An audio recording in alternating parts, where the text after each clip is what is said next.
More than 300 people are known to have died in flooding across Southeast Asia caused by heavy monsoon rains. Water levels exceeded 3 meters in southern Thailand, and as they recede, the extent of the devastation is becoming clear. Tommy Walker reports from the region's largest city, Hat Yai.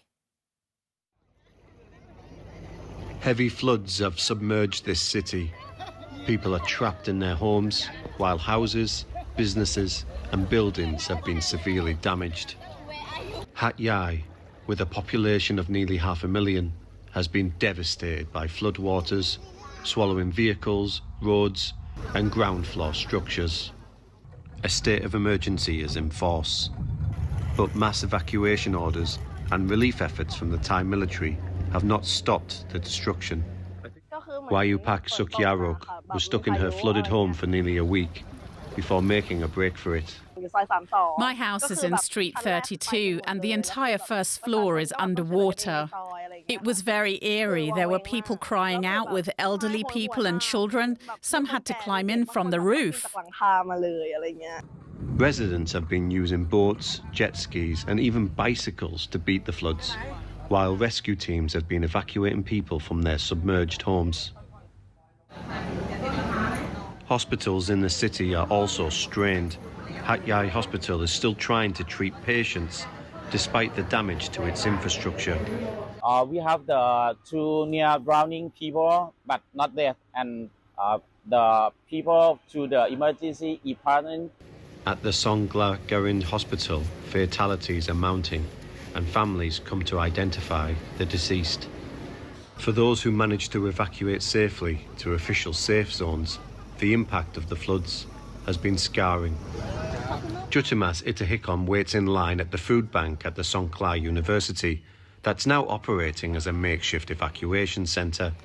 She and 8 others had to leave within 2 hours, leaving the waist-high floods behind just in time.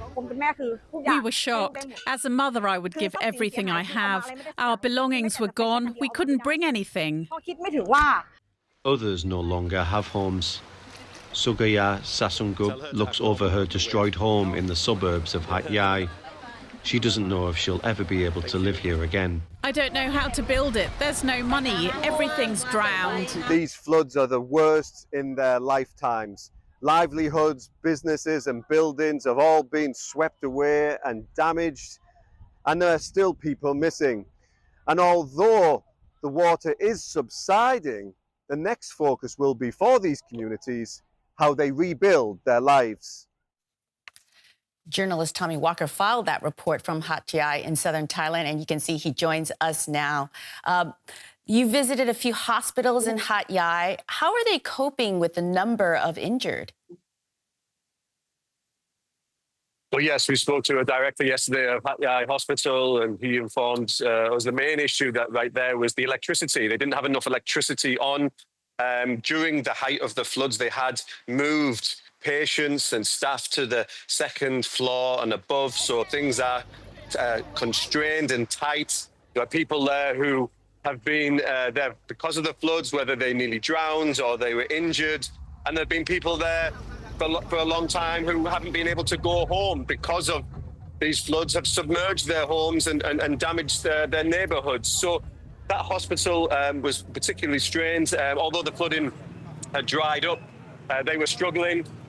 In Songkla Garin Hospital, which is at the Songla University, they were seeing mounting number of bodies deceased from the flooding in recent days. So hospitals are struggling, and as you can see, the floods have just caused destruction throughout the city. And how well has the Thai government been able to step in and help those affected in the flooding? Well, they've certainly tried. I mean, people are saying that this is more of a reactive response to the flooding. I mean, you know, the Thai military have been involved and other agencies to try and provide relief, recovery efforts, rescues.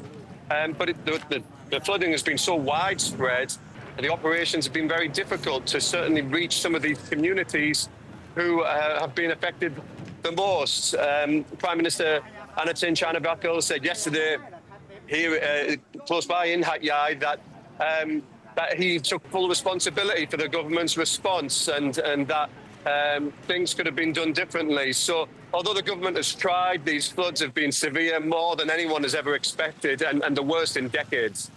And what do you think the local people, how did they respond to what the authorities said in terms of taking full responsibilities? Has that been enough? Well, a couple of days ago, the locals online and living in Hat Yai were calling for Hat Yai's mayor to resign. The mayor also said that he, apologised for the response because of the flooding. So there are angry locals about this, about the response from the government. For Anatin, I mean, it could have political ramifications. Elections are due early next year. But I think mainly for people here, they are just really focusing right now on how to piece their lives together, how to, find a home, how to get out of these evac centres, how to go back to normality. I think the ramifications for who was responsible may come later. Tommy Walker, thank you so much for your reporting. Thank you.